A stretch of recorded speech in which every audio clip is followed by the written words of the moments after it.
Yeah. And I suppose going back to future-proofing things, that's sadly one of the reasons I've had to get rid of the Golf. My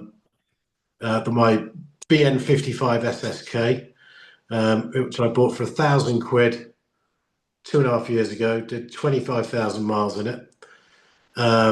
There is a couple of issues with it. The gearbox doesn't want to go into first and reverse. Apparently, it's something to do with the gearbox mounting, which I can get fixed very quickly.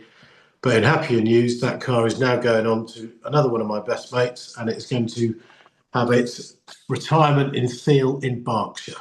Fantastic. So it's staying down there as a spare car, which I might nick from occasion. In fact, I will nick it, and I'll do a video on it because it's been a brilliant car. I've loved it. But sadly, I need something now a bit more economical. Well, not more economical because it doesn't get much more economical for a 2-litre hatchback than that. But I need something Euro 6, which is why the Golf has been replaced with a Seat Leon FR technology. Right. On an 18 plate, 100,000 miles, full history.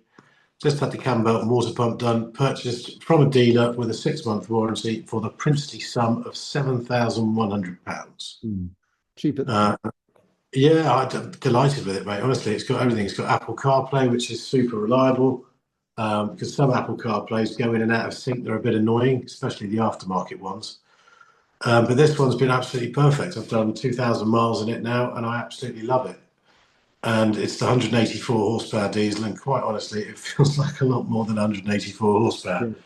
It's bloody quick. But then I looked at the weight of it, and it weighs 1,300 kilograms. 1,300 kilograms for a 2-litre diesel hatchback nowadays is very light, when most things are 1,600 kilos. I mean, a 1 Series is 1,600 kilos now.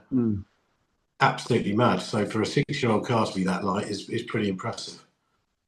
But how I came across the Leon, which I know the Leon to be a great car, but I hadn't really thought about it. So I did an Auto Trader search, and I just put the parameters that I wanted: 2-litre diesel, Euro 6.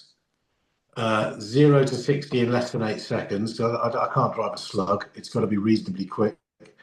But I mean, all these cars that do 0 to 60 in 3 seconds, it's just insane. You don't need a car that quick. No. Anything that does 0 to 60 in 7 seconds or less it's still a fast car. And you don't need anything any quicker.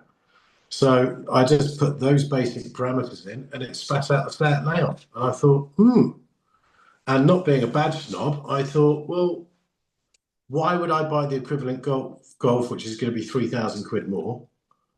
Why would I buy the equivalent BMW, which is going to be even more? And I looked at the Seat, looked at the spec list. It's a Leon FR technology 2-litre TDI. So it's got pretty much everything on it: cruise control, dual zone climate, Apple CarPlay, Android Auto, really good sound system. There's nothing else I need in a car. So I went and looked at it, drove it, and I thought, Christ, I'm buying it. And I bought it from Talk Oxford, and they were fantastic, really lovely people, and the car's been magic. So just shows you, when you're looking for a car, don't immediately go for the ones that you think you're going to buy, BMW, Mercedes, or anything else.